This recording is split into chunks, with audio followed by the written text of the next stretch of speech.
जय हिंद दोस्तों, बात करते हैं एक्सरसाइज 2.3 क्वेश्चन नंबर 3 के बारे में। क्या कह रहा है, सिद्ध करो root p plus root q की वैल्यू जो है वो एक अपरिमेय संख्या के बराबर है। उसके अलावा पी व क्यू जो है वो अभाज्य धनात्मक पूर्णांक है। ये तो है ही है, उसके अलावा इसके बारे में भी आप जान लें कि ये अभाज्य धनात्मक पूर्णांक के बारे में ही क्यों बात कर रहा है। भाज्य पूर्णांक या कुछ न कहता तो भी चलता, लेकिन इसने ये वर्ड क्यों दिया, ये इसलिए दिया, ध्यान रखिए बेटा। यहाँ p की जगह अगर मैं 4 रखता हूँ तो 4 का पूरा पूरा क्या निकलता है, 4 का पूरा पूरा वर्गमूल निकलता है। तो कितना आंसर आएगा, 2। उसके अलावा q के ऊपर 9 रखो तो क्या आएगा, 9 का रूट निकलेगा तो 3 और 2 जुड़ेंगे तो मिलके कितना बढ़ेगा, 5। और 5 कैसे हो जाएगी, परिमेय हो जाएगी, न कि अपरिमेय। लेकिन अभाज्य धनात्मक जैसे ही कहता है तो यहाँ अपने को कैसे रखनी पड़ेगी, अभाज्य धनात्मक। जिस भाज्य अभाज्य पता है आपको, यहाँ 3 रख सकता हूँ, 5 रख सकता हूँ, तो रूट 3 बनेगा, रूट 5 बनेगा, जिसका आंसर निकल के नहीं आएगा। इसलिए अपने को वही प्रोग्राम पूरा करना है जो उससे पहले वाले सवालों में करा है। थोड़ा सा हटकर है, कैसे, सबसे पहले हल के अंदर अपन क्या करेंगे, माना root p plus root q कैसी है, परिमेय संख्या है, परिमेय संख्या है। क्लियर, पहले वही। उसके बाद नेक्स्ट स्टेप क्या है, इसको क्या मानना, a बटा b रूप मानना, a बटा b रूप। क्यों, क्योंकि परिमेय संख्या किसे कहते हैं, जिसे a बटा b रूप में व्यक्त किया जा सकता है। उसके अलावा b कभी भी 0 नहीं होगा, a व b कैसे होंगे, पूर्णांक होंगे। कैसे होंगे, पूर्णांक। उसके अलावा a व b कैसे होंगे, सह अभाज्य होंगे। क्लियर, पूर्णांक का मतलब जो पॉजिटिव और नेगेटिव वाले पूरे पूरे अंक, और सह अभाज्य मतलब a और b यानी 3 और 5 हो सकते हैं, 3 और 4 हो सकते हैं। सह अभाज्य का मतलब ऐसे दो संख्या जिसका मसप सिर्फ और सिर्फ एक आए, यानी इन दोनों में कॉमन क्या है, एक, उसे कहते हैं सह अभाज्य। क्लियर है यहाँ तक। अब मुझे क्या करना है, अब इससे पहले जितने भी सवाल करें वहाँ पर क्या होता था कि एक संख्या यानी एक तरफ रूट वाले एक तरफ बिना रूट वाले लगते थे, लेकिन यहाँ पर 2 जने रूट वाले हैं। अगर एक को भी उधर भेजता हूँ तो इधर भी रूट बन जाएगा, इधर भी रूट बन जाएगा। तो इस रूट को हटाने के लिए, और रूट का तोड़ किसके पास है, स्क्वायर के पास है, वर्ग के पास है। तो आपको क्या करना है, वर्ग लेना है। इसको समीकरण मानेंगे आप कि ये समीकरण 1 है। समीकरण 1 का वर्ग लेने पर, समीकरण 1 का वर्ग लेने पर क्या हो जाएगा, अपने को वर्ग लेना पड़ेगा दोनों तरफ। इसका क्या कर देंगे, स्क्वायर, और इधर भी क्या कर देंगे, स्क्वायर कर देंगे। डाउट नहीं होना चाहिए मेरे हिसाब से।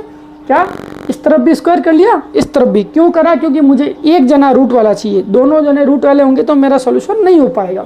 और रूट का जो तोड़ होता है, वर्गमूल का जो तोड़ होता है, वो वर्ग के पास होता है। अब देखो, ये वर्ग इसके ऊपर, ये वर्ग इसके ऊपर, a प्लस बी का होल स्क्वायर अपने को यूज करना पड़ेगा। a प्लस बी का होल स्क्वायर किसके बराबर होता है बताओ, a square plus b square plus 2ab। कई जने इसको आगे लिखवाते हैं, एक ही बात है। क्लियर। अब मुझे क्या करना है, यहाँ तो a और b है, यहाँ पर कौन है, p और q, रूट p और रूट q है, ध्यान रखना। तो बस a की जगह क्या रखूँगा, रूट p, स्क्वायर की जगह स्क्वायर, प्लस b की जगह क्या रखना है, रूट q, स्क्वायर की जगह स्क्वायर, प्लस 2। a की जगह बताओ क्या आएगा, रूट p आएगा, b की जगह बताओ क्या आएगा, रूट q आएगा। a और b स्क्वायर की जगह स्क्वायर। ये वाला पोर्शन मेरे पास था और ये वाला मैंने यहाँ बनाया। बराबर में बताओ कौन पड़ा है, a स्क्वायर बट्टे में b स्क्वायर। ये इसके ऊपर अप्लाई करा और ये इसके ऊपर, ये अलग है a और b, ये अपने पास फॉर्मूला निकलता है, अपन जानते हैं। क्लियर, ये फॉर्मूले के हिसाब से इसके लिए था और ये पहले से पढ़ा ही था। अब मुझे क्या करना है, इसको सॉल्व करना है। बताओ, स्क्वायर से रूट कट, स्क्वायर से रूट रवाना, सिर्फ क्या बचेगा, ये वाला रूट बचेगा। अब अपने को मालूम है कि रूट 2 इंटू रूट 3 तो रूट 6 मिलके बनता है।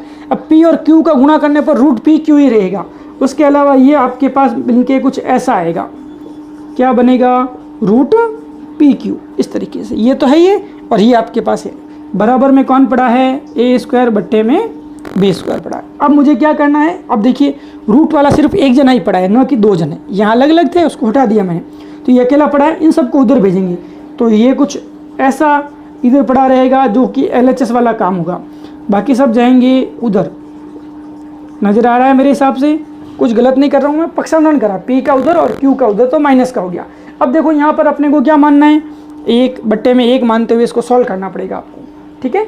यानी यहाँ पड़ा रहेगा आपके पास क्या, 2√PQ, और यहाँ देखो B², 1 और 1 का लसअप लेने पर क्या आएगा, B² ही आएगा। क्या आएगा, B²। क्लियर? B² का भाग B² में एक बार, 1 का गुणा A² के साथ, तो A² ही आएगा मेरे हिसाब से।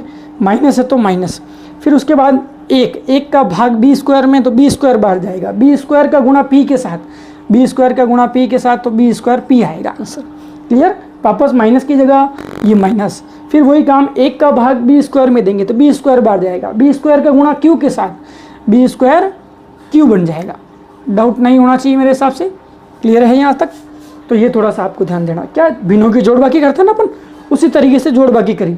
अब मुझे क्या बताना है, बस इस 2 को भी कहाँ भेज देता हूँ, उधर। इधर सिर्फ क्या रहेगा, रूट वाला एक तरफ और बिना रूट वाला एक तरफ रखना है। A² minus B² P minus B² Q, ये लाइन एज इट इज लिखी है, बट्टे में क्या पड़ा रहेगा, 2B² बन जाएगा। ये 2 जो है यहाँ भेज दी इसके, ये इसके पास में 2 थे ना, इसको पक्षांतरण कर दिया, यहाँ हो गया। अब अपने को इसको समीकरण मानना है जैसा वहाँ मानते थे। यहाँ पहले एक समीकरण दे दी है तो यहाँ समीकरण 2 बनेगा आपके लिए। अब अपने को क्या करना है, समीकरण 2 में क्या है, इसके LHS में क्या है बताओ। इसके LHS में जो है वो जो √PQ आया है वो एक क्या निकल के आएगा, अपरिमेय संख्या निकल कर आएगा। इससे पहले वाले सवालों में भी अपन ने ऐसा ही करा है, अपरिमेय संख्या।